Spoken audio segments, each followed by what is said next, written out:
It's been a great start to the year already. Just a few weeks ago, we were recognized by the Chamber of Commerce for the Small Business Innovative Business of the Year award. So that was a nice honor to have earned. And it wouldn't have been possible without the support of our board of directors and, of course, the support of the county commissioners and a great many folks in our business community. So thank the Chamber of Commerce for recognizing us there.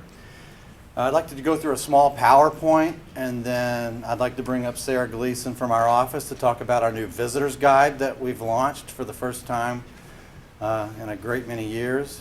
And also I have a special guest, Dave McIver from King's Hammer Soccer. I'd like to say a few words and tell us about what's going on there. To start off, we were honored to speak at this past year's U.S. Rowing Conference. And the quote that came out from the U.S. rowing folks, the success of the 2016 Club Nationals Regatta was tremendous.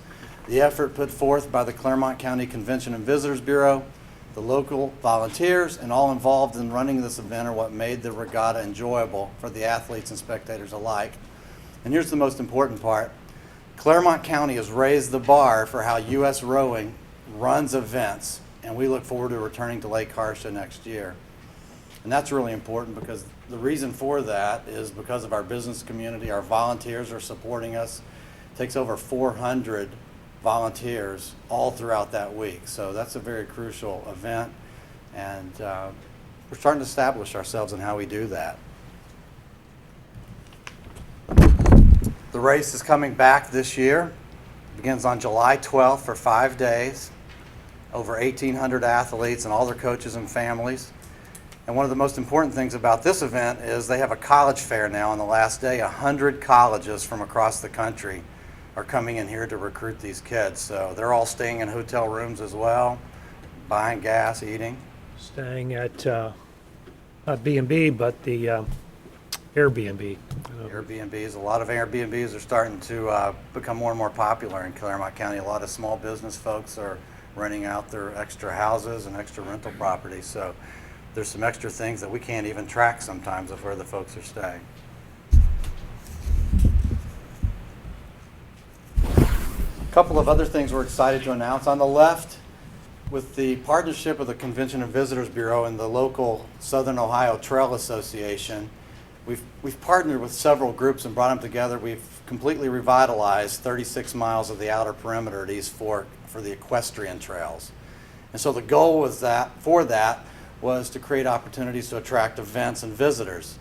And so we met with local folks, and we've created a fun event called the Twisted Witch Endurance Ride. And that's going to be held in October. We're already expecting upwards of 250 equestrian folks to come into town. And it's going to be an exciting event. And the goal we're trying to do is starting to build these events. Start off small and just keep continuing to grow. So excited about that. In the top right corner, we have submitted our bid for the world's largest geocaching event in 2018. We're a finalist. Now it's down to us and some location on the West Coast that we don't know. So that's a huge event because we can control where we put these caches. We can put those in New Richmond. We can put one in the back of Scene 75 in Miami Township, put that in downtown Milford. We can control where those people go and part of their experience, and that's important. And then on the bottom, we have won the bid for the 2018 Airstream Convention held at the fairgrounds. And that's an important event because that's going to give $8,000 of revenue straight to the fairgrounds. And the folks that are involved in this organization are citizens with seniority that have expendable income. So they're going to be here to spend money, and they're going to do all kinds of activities within the county.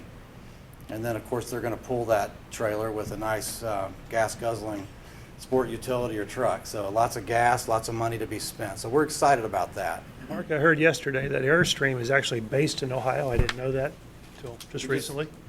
Just found out that tidbit, so now we can go back and we're going to start digging in on that and try to capitalize on that, knowing that that's a regionally manufactured product. We're continuing to grow the events that use the natural resources here in Clermont County. We have the Beast of the East at East Fork. It's one of the Tough Mudders where you're crawling on the ground, jumping over obstacles, running on the beach. And that event started off very small a few years ago and has grown significantly. And so we're continuing to work on that growth. On the right side, we're working on some cyclocross events that are held at the Valley View Foundation and some at East Fork. And that bicycling sports a year-long events that we can host as well. So we're going to continue to use the natural assets that we have to our advantage. And lastly, we have all kinds of hotel data that's many, many pages, but I summarized this on one page for you. And the one thing that we can control and is at the CVB is what's called RevPAR. That's the revenue per available room, and that's what equalizes all hotels throughout the United States. You can measure every hotel, every market by that one figure. And you can tell here, Butler County had a growth rate of 3.6. We're at 4.7. Hamilton County, 3.8. Warren County, 0.1% growth. Cincinnati North, 2.9%. And I'll remind you, last year we led the whole region in growth at over 10%. So things are continuing to move forward. Northern Kentucky is the one anomaly. They've always been in the middle of the pack the last 8 or 10 years, or even below the pack. And of course, they led everything at 7.2%. And you've started researching why, and it's because of Noah's Ark. The one Ark exhibit that they had brought that many, it changed the market for them. So that's kind of re-energized our board, thinking that, you know, if we continue this product development, continue the soccer development, continue the baseball development, continue building that demand, you can see what happens, good things happen. And I will mention that we've started working with Noah's Ark. A lot of folks are saying, hey, that's in northern Kentucky, but we're already seeing a considerable amount of guests coming through. We're in the center of everything right here. If you want to go to Kings Island, a Reds game, Noah's Ark, it's all right here. And the Holiday Inn just this past week has landed a tremendous piece of business. The group's going to be coming in almost every single day of the week, bringing bus groups in. So good things are happening there, and the numbers don't lie. It's right there. We're still continuing to compete very well in our market. And with that, I'd like to bring up Sarah and talk about this brand new visitor's guide that we had.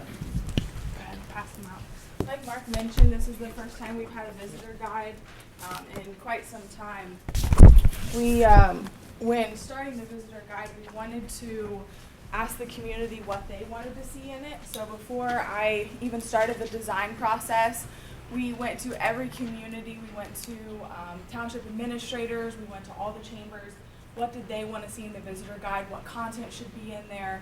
So a lot of the content in this guide is coming straight from the community. We wanted to put something in there that they wanted to see. You'll see in the guide there's maps. That was the number one request from hotels. The visitor wants to see where they're at from a map standpoint. So every topic has a map on there. And then the boxes I also wanted to point out. So when highlighting specific topics or specific products, we base the majority of them based upon TripAdvisor.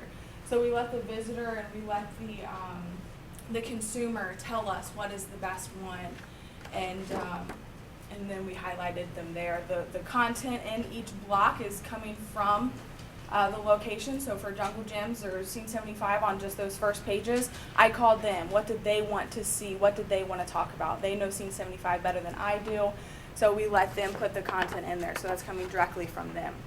So if you have any questions, if you'd like more copies, I certainly have them. We've had a really good response from the community. We have to get more printed already. So if you want any more, just let me know and I'll get it to you. Sarah, is any of this online? Yeah, it's in a digital format.